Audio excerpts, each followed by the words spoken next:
स्वागत है आप सभी का, वेलकम। और उत्तराखंड का एसआई का पेपर है 12 जनवरी को।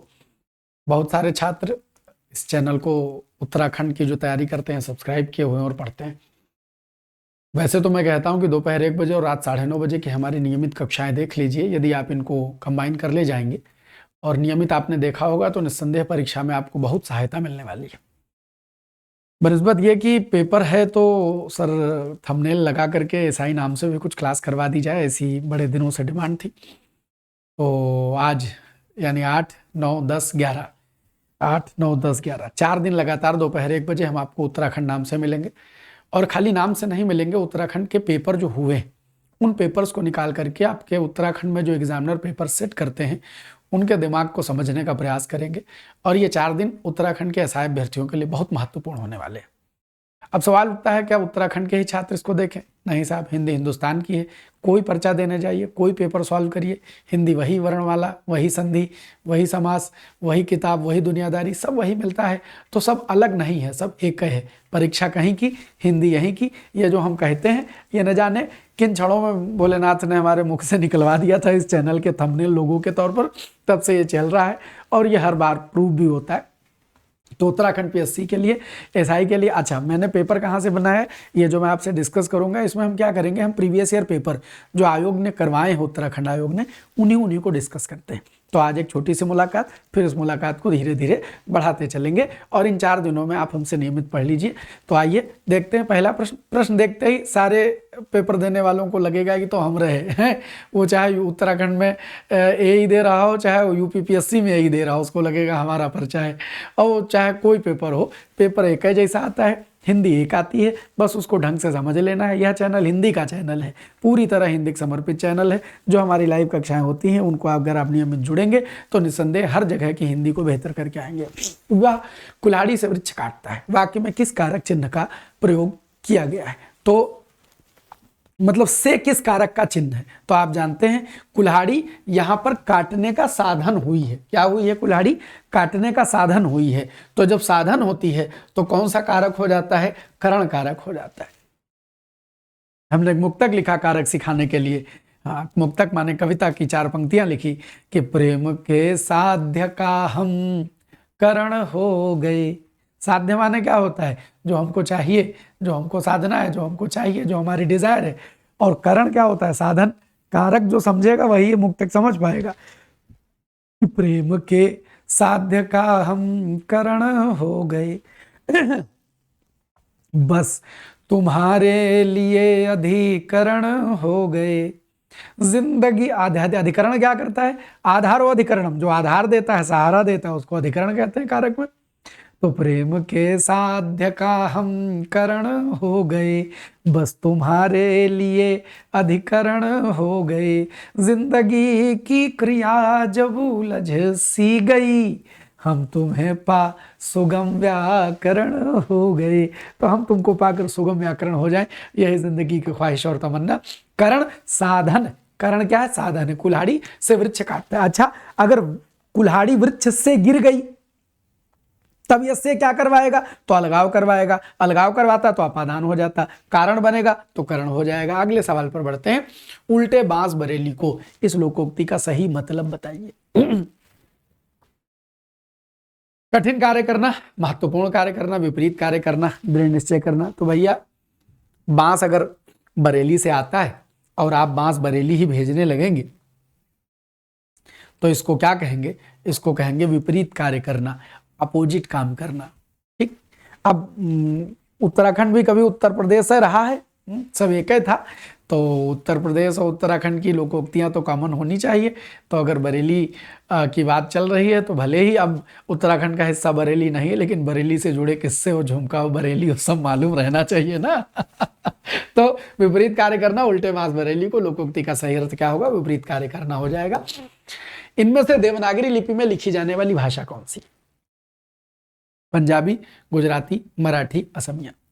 तो अगर आप थोड़ी सी भी समझ रखते हैं और चर्चा पर चर्चा करंट अफेयर की देखते रहते हैं तो आपने पाया होगा कि कभी मराठी का कोई ट्वीट आता है तो वो एकदम हिंदी दिखने में लगता है।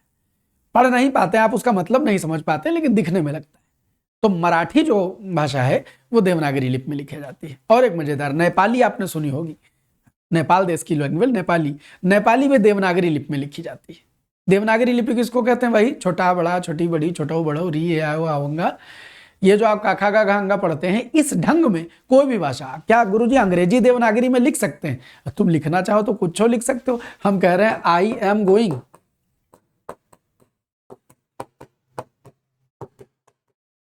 ये अंग्रेजी भाषा को आपने देवनागरी लिपि में लिख दिया। लिपि क्या है? लिखने का तरीका है। वैसे आपसे कोई पूछे कि अंग्रेजी किस लिपि में लिखी जाती है, तो आप बताएंगे आई एम गोइंग, गुरुजी ये रोमन लिपि में लिखी जाती है। ये कौन सी लिपि है? अंग्रेजी रोमन लिपि में लिखी जाती है, जो उर्दू है वो फारसी लिपि में लिखी जाती है, और हिंदी जो है वो देवनागरी लिपि में लिखी जाती है। तो लिपि माने लिखने का तरीका, ला से लिपि, ला से लिखना, तो लिपि लिखने के तरीकों को कहते हैं। भाषा बोलने से संबंधित होती है। तो पूछा गया देवनागरी लिपि में कौन सी भाषा लिखी जाती है, ठप्पा मार के मराठी लगा देंगे, भटकना बिल्कुल नहीं है। सवाल संख्या 4 पर चलते हैं। इनमें से चंद्रमा का पर्यायवाची शब्द कौन सा नहीं? चंद्रमा का पर्यायवाची शब्द कौन सा नहीं है? राकेश, मयंक, सोम, अर्क, चंद्रमा का पर्यायवाची शब्द नहीं है। तो भाई चंद्रमा की बात करें तो राकेश शब्द को पकड़िए, राका और उसमें जोड़ दे ईस, तो शब्द हो जाएगा राकेश। मयंक शब्द जो है वो मृगांक का तद्भव है। सोम, अच्छा तो आप समझिए, राका ईस, रात के मालिक, रात के पति चंद्रमा। मृगांक, जिनके ऊपर मृग का अंक, मृग का मतलब बेसिकली जानवर होता है। तो संस्कृत के कवियों ने कल्पना की है कि वो जो चंद्रमा है, जब पूर्णिमा का चांद दिखाई पड़ता है तो उसमें जो दाग दिखाई पड़ता है, तो कवियों को लगा, इमेजिन किया कवियों ने कि ये खरगोश बैठा है, इसे खरगोश बैठा है। खरगोश को हिंदी में, संस्कृत में शशक या सस कहा जाता है। तो जब आप कहिए चंद्रमा को इसीलिए ससधर कह सकते हैं, जो खरगोश को धारण किए हुए, और शशांक कह सकते हैं, सस यानी खरगोश जिसके अंक में है, और शशि चंद्रमा वाला, ओ खरगोश वाला, ऐसा बोल देते। अब चूंकि सस या शशक एक जानवर है, तो जैसे खरगोश अंक में है जिसके शशांक कहा गया, तो जानवर को मृग भी कहा जाता है। मृग अनेकार्थी शब्द है।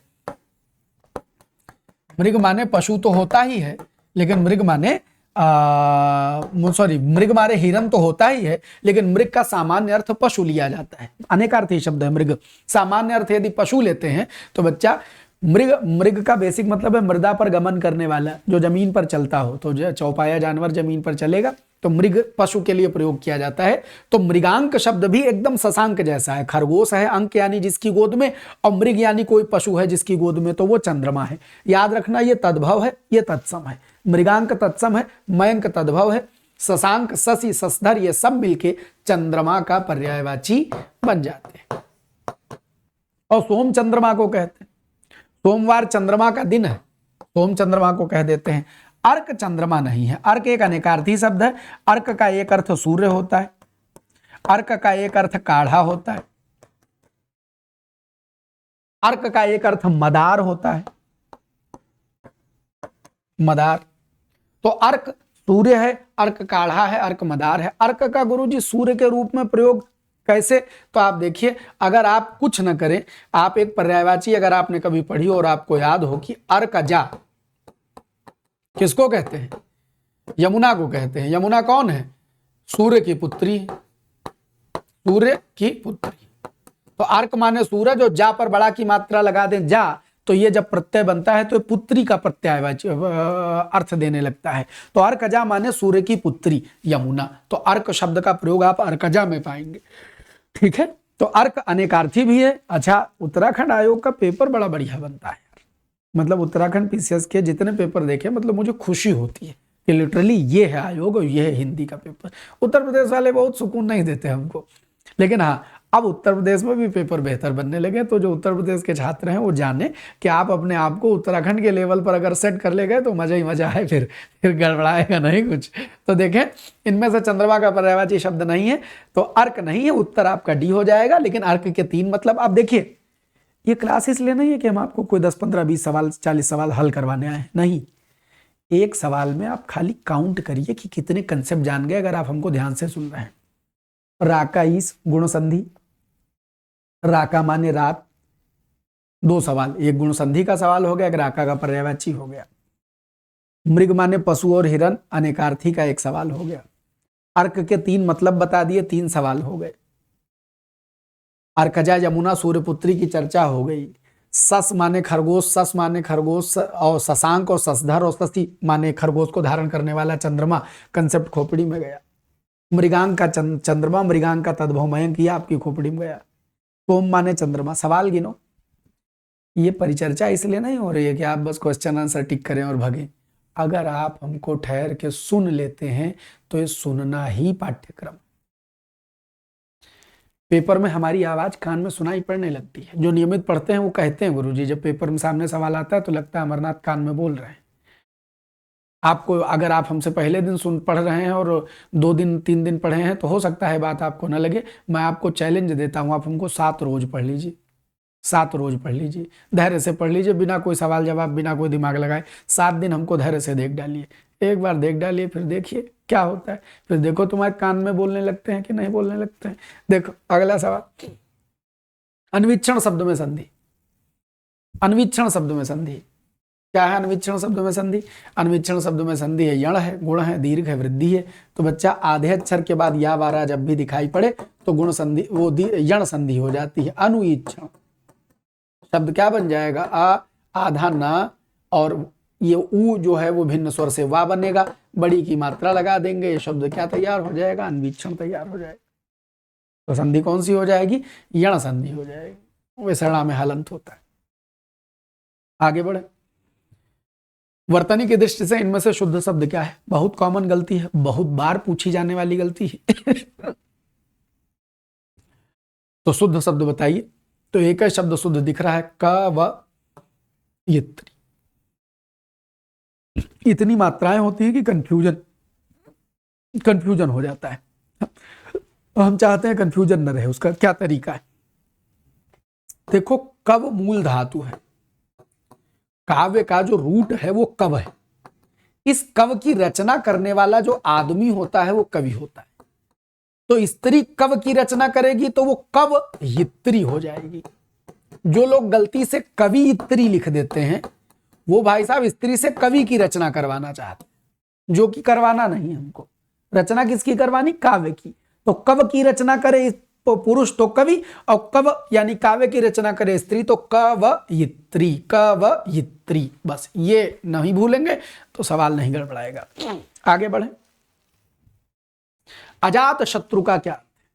जिसका कोई शत्रु ना हो, जो शत्रुओं से न डरता हो, जिसमें शत्रुओं को हराने का साहस हो, जिसके सामने शत्रु ना आ सके। तो आप जानते हैं कि उत्तर ए लगाएंगे, लेकिन काहे लगाएंगे? रटे हैं? रटे नहीं, इसलिए नहीं लगाएंगे। आ माने नहीं, जात माने जन्मा, और शत्रु माने दुश्मन।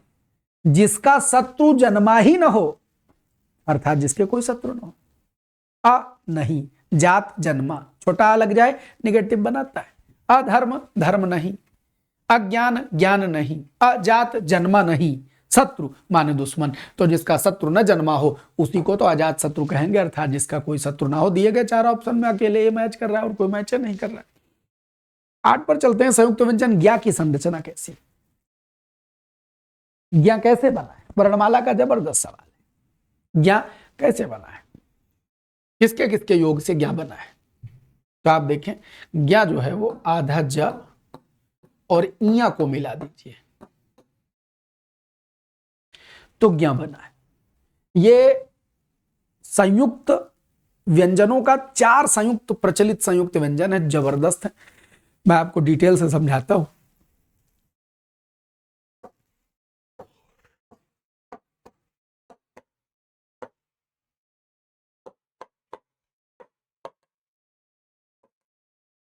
एक क्ष है, आधा का और शा को मिलाने से बनता है।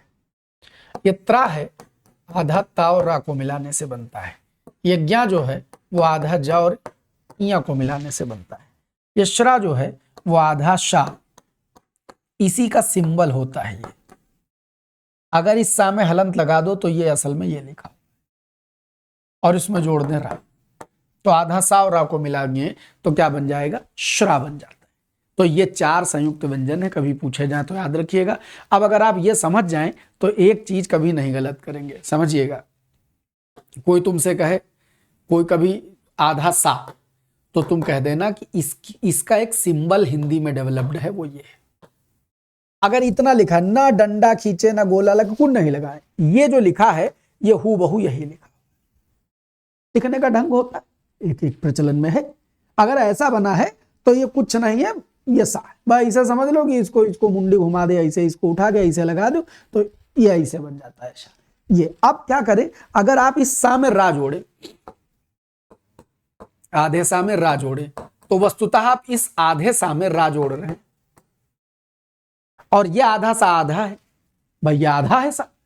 आधे अक्षर को जब कभी पूरा अक्षर मिल जाता है तो पूरा अक्षर उसके ऊपर लद लेता है, देखे हो कभी? जैसे युद्ध में यू, अब ये धा जो है दा के ऊपर लदा हुआ है, तो ये आधा दावधा है। तो कभी आधे अक्षर और पूरे अक्षर को मिलाया जाए तो आधे अक्षर के ऊपर पूरा अक्षर लद लेता है, सवारी करने लगता है। तो ये जो रा है, जब ये सवारी करता है तो ये डंडे के रूप में सवारी करता है, ऐसे ये सरा हो गया। अब अगर इसी सा में री लगाया जाए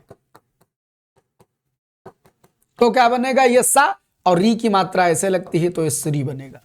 तो या तो ऐसे स्रा बोलो या ऐसे श्री बोलो। तो वे जो महान आत्माएं ये दोनों लगा के श्रृंगार लिखते हैं, उनसे क्या कहोगे? उनसे कहोगे अरे बाप रे, ये एग्जिस्ट नहीं करता है, ये कुछ होता ही नहीं है, तो इसलिए ऐसा एक्सेप्टेबल नहीं। बात समझे? मैं बार बार कहता हूं, यह कक्षा हिंदी की कक्षा है, दोपहर 1 बजे। आप उत्तराखंड का पेपर दे रहे हैं, बिहार का दे रहे हैं, उत्तर प्रदेश का दे रहे हैं, कोई राज्य का पेपर दे रहे हैं, और कोई परीक्षा दे रहे हैं, लेखपाल दे रहे हैं, सिपाही दे रहे हैं, पटवारी दे रहे हैं, इंजीनियरिंग परीक्षा दे रहे हैं, हिंदी दे रहे हैं, ये क्लास काम आएगी। ये कौन सा ऐसा पेपर नहीं है जिसमें ना आता हो? सब में आता हो। आइए आनंद लीजिए। तो कंप्यूटर लौट चलो, घर ला डालो। तो पूछा गया कि संयुक्त व्यंजन ज्ञा की संरचना कैसे हुई है? जा और या से हुई है। अच्छा, सही बात गुरुजी, आपको प्रूफ देता हूं।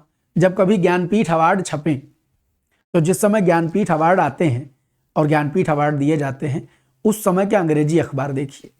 अंग्रेजी अखबारों में ज्ञानपीठ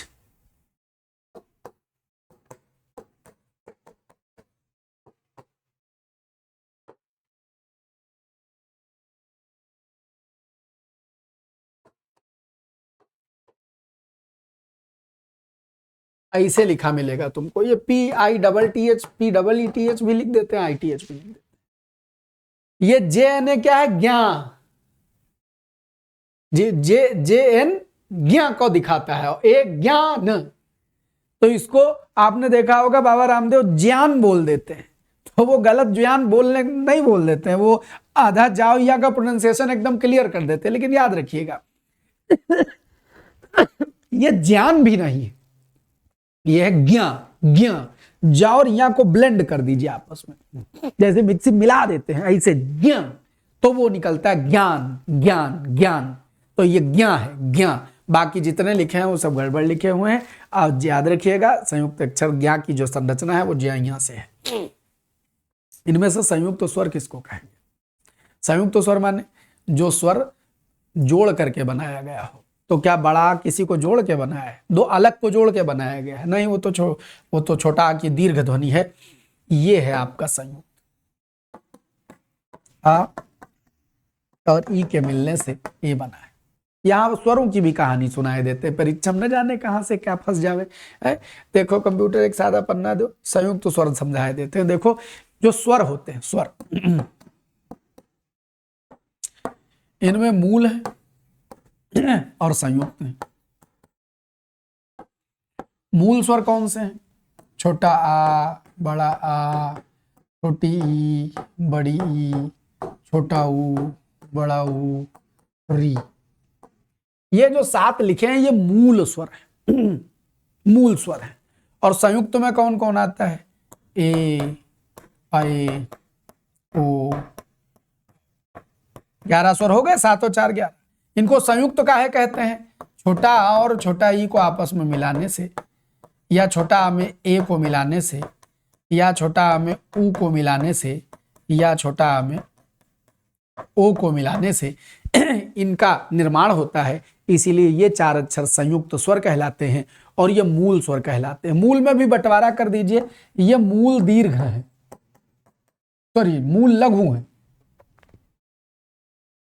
मूल में लघु स्वर है और ये मूल दीर्घ है। मूल दीर्घ स्वर बड़ा आ, बड़ी ई, बड़ा ऊ। मूल लघु स्वर छोटा, छोटी, छोटा उरी। खाली मूल कह दिया जाए तो 7 मूलें हैं। जो बड़े, जो जिसको बड़ा बोलते हैं, समय लेते हैं, तो उसको दीर्घ बोल देते हैं, जो छोटा है उसको लघु बोल देते हैं। और ये 4 के चारों संयुक्त स्वर कहलाते हैं। 11 स्वरों का ये बहुत बेसिक वर्गीकरण है। तो इनमें से संयुक्त स्वर कौन सा गुरुजी? ये दिखाई पड़ रहा है, ये मान लिया। आगे बढ़ते हैं। इनमें से तलब शब्द का अर्थ नहीं है। अच्छा, ये पेपर है उत्तराखंड में, पटवारी का पेपर हुआ था, उसी का ये प्रश्नोत्तर हम डिस्कस कर दे रहे हैं। तो उत्तराखंड का जो एग्जामिनर है, कुछ सवाल मिक्स कर दिए हैं, कुछ अलग से बना देंगे, लेकिन वो बनाएंगे उत्तराखंड के एग्जामिनर की खोपड़ी के मैचअप पर। हाँ, ये अभ्यास आपको 4 दिनों का आपके पेपर में बड़ी सहायता देगा। पेपर दे के आइएगा, तुरंत हमको पेपर भेजिएगा। इस नंबर या इस नंबर पर, जिस दोनों नंबर सेव कर लीजिए, चाहे जिस नंबर पर हमको आते ही पेपर भेज दीजिएगा, ताकि हम उसको टाइप करवा के तुरंत आंसर की डिस्कस करवा दें। क्योंकि उत्तराखंड में वो आप हमको याद है EOTRI का पेपर हुआ, उन दिनों में उत्तराखंड अकेडमी पढ़ा रहा था। तो EOTRI का हमने वो आंसर की जब जारी की, तो मैंने 100% आंसर की जारी की थी।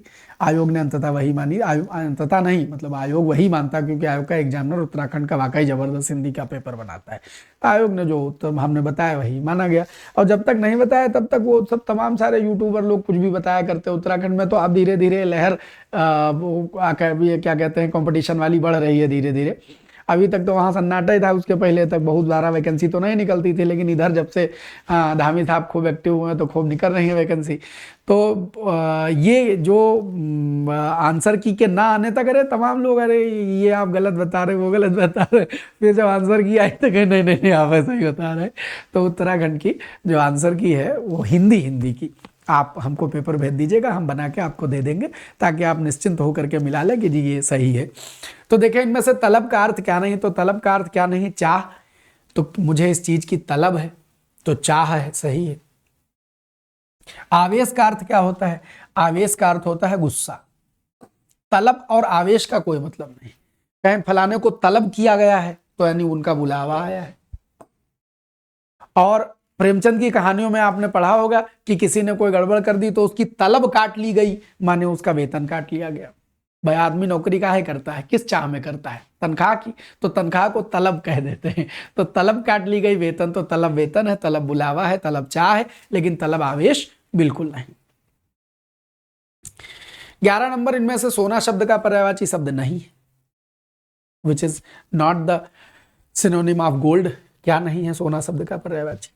हाटक नहीं है, जातरूप नहीं है, तामरस नहीं है, अर्णव नहीं है। क्या नहीं है सोना शब्द का पर्यायवाची? तो हाटक माने सोना, हाट माने बाजार, और हाटक माने बाजार करवाने वाला। बिना सोने के दुनिया में कोई बाजार नहीं है, इसलिए हाटक सोना है।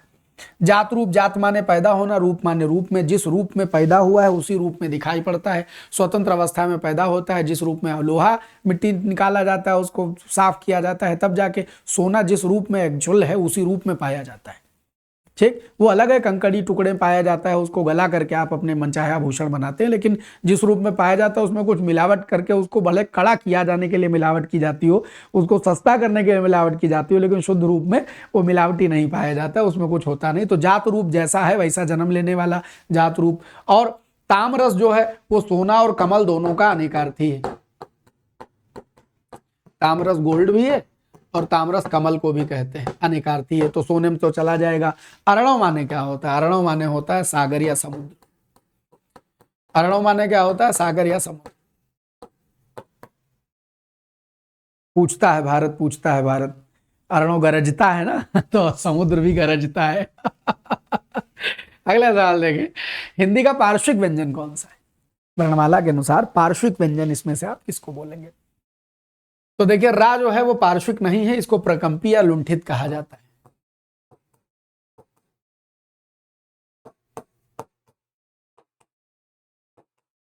इसको बोलने में जबान कांपती है,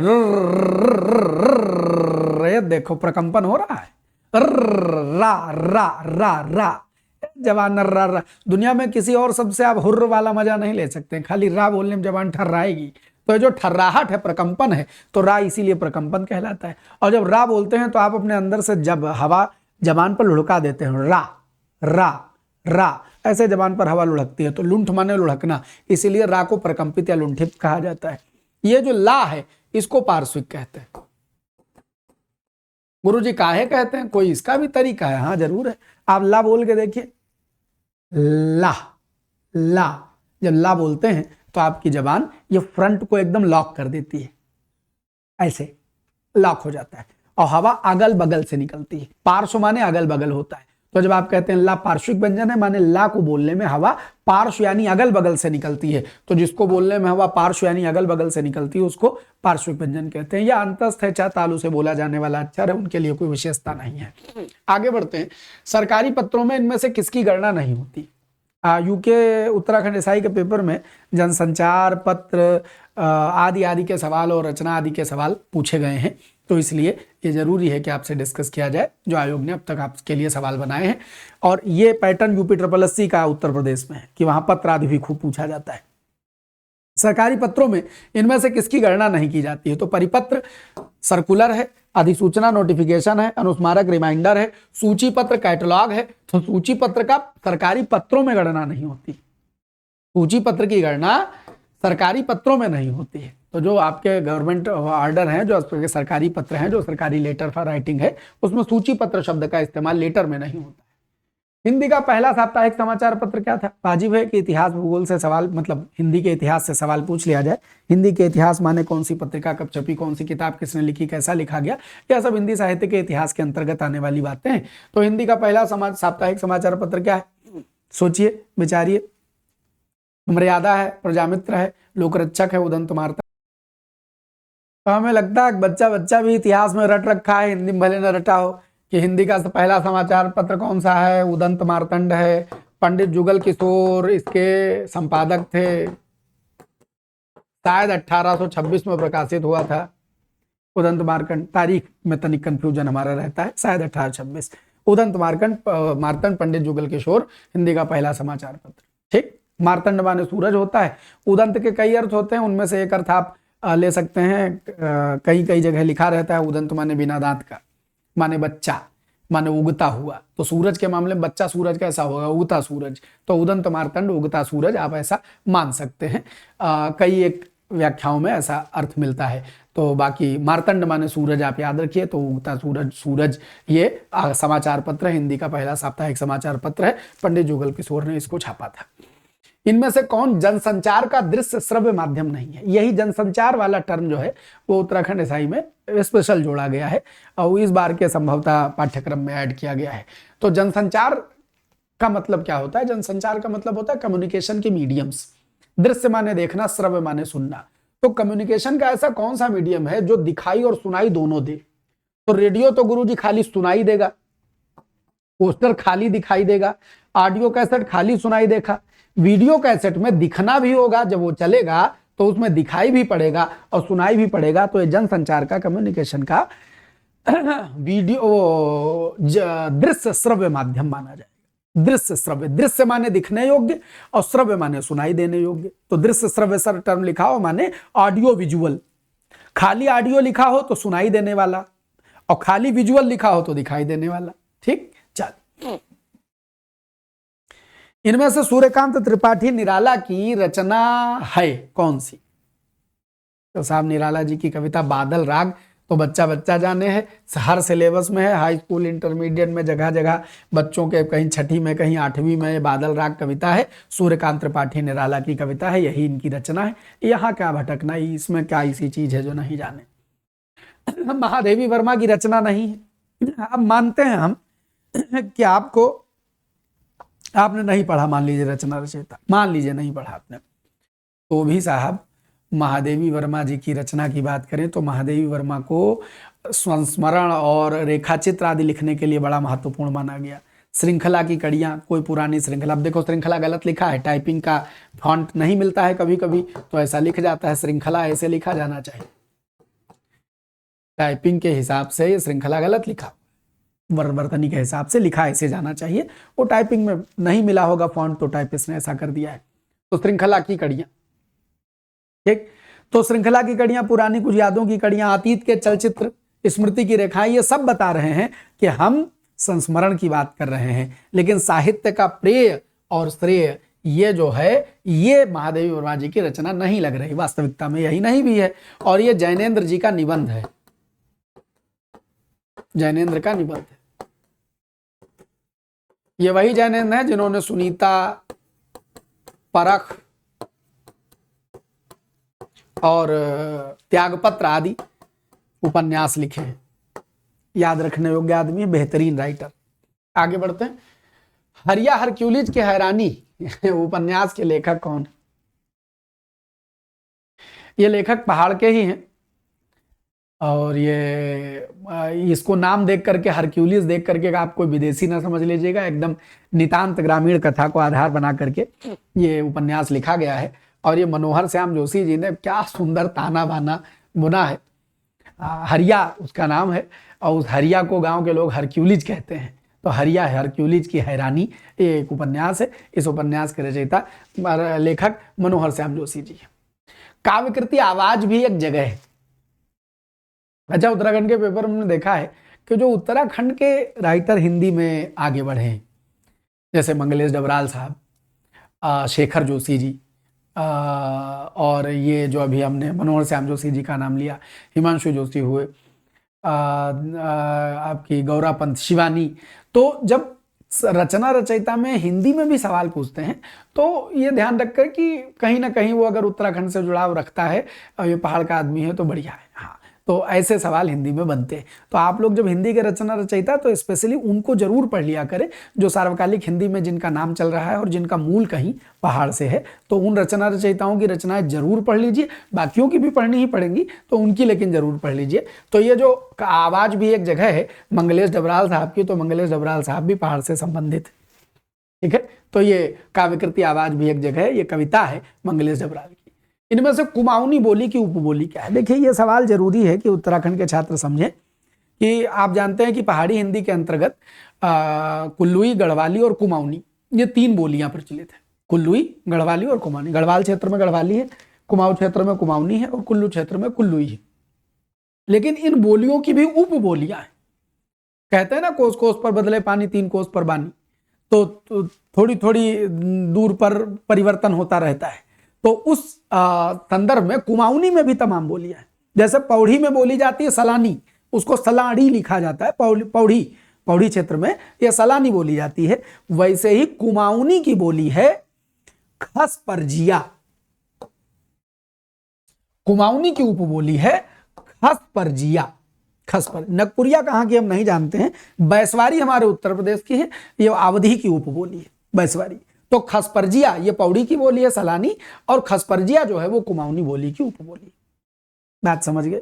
तो इस डायमेंशन में आपको ये उत्तराखंड का पेपर देखना है और 12 तारीख को बेहतर करके आना है।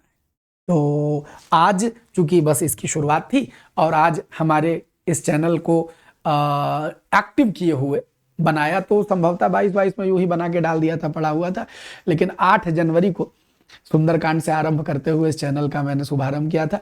1 बरस पूरा हो गया है इस चैनल को चलते हुए। तो आज और तनिक शाम की व्यस्तताएं हैं, और आज दूरदर्शन में मेरे रिकॉर्डिंग है, तो इन सब वजहों से तनिक व्यस्तता है हमारी। तो ये जो पूरा आज का सीन है, ये मैंने आपको बताया। इस डायमेंशन में पढ़ना है। हम लोग कल मिलेंगे, परसों मिलेंगे, यानी कि 9, 10, 11 इन 3 दिनों में कोशिश करूंगा 50-50 क्वेश्चन आपसे डिस्कस कर लूं, 50-50। तो 50-50 वो भी उत्तराखंड में आए हुए सवालों को डिस्कस करेंगे। तो आप जानते हैं हमारा उद्देश्य नंबर ऑफ क्वेश्चन करना नहीं होगा, उसके माध्यम से कंसेप्ट समझाना होगा। तो आप कंसेप्ट बेहतर समझ जाएंगे, ऐसा हमारा हृदय कहता है। तो बहुत बहुत धन्यवाद। खूब खुश रहें, मस्त रहें, बिंदास रहें। रात 9:30 बजे हमारी क्लास होती, 2 समय क्लास होती, 1 बजे, 9:30 बजे, दोनों क्लास अब करना शुरू कर दीजिए। अपने पेपर का नाम मत देखिए, हिंदी आती है, अगर ये आती है तो फिर आप 1 बजे और 9:30 पकड़ लीजिए। हिंदी भास्कर पर दवाई है ये हिंदी की। तो बहुत बहुत धन्यवाद। खूब खुश रहें, मस्त रहें, बिंदास रहें, सदा सर्वदा आनंदित रहें। और पेपर दे के आइएगा तो भूलिएगा नहीं, ये हिंदी भास्कर, ये इन दोनों नंबर पे, किसी नंबर पे आप पेपर भेज दीजिएगा, ताकि मैं आपके आंसर की जल्द से जल्द दिला सकूँ। तो 9 तारीख, 10 तारीख, 11 तारीख, इन तीनों दिनों में मैं आपको उत्तराखंड स्पेशल क्लास 1 बजे चलाया करूंगा। ये क्लास सभी के लिए महत्वपूर्ण होंगी, बराबर बराबर ज़रूरी होंगी, लेकिन उत्तराखंड वाले छात्र अपना नाम देखकर विशेष लाभ ले सकते हैं। बहुत धन्यवाद। हाँ, उत्तराखंड के छात्रों में जो आपके मित्र हैं उनको शेयर करिए कि एक मास्टर हैं अमरनाथ, और उनका चैनल है हिंदी भास्कर। हाँ, ये हिंदी भास्कर खाली हिंदी की दवाई के लिए बना हुआ है, तो आप लोग इनको शेयर करिए। बहुत बहुत धन्यवाद।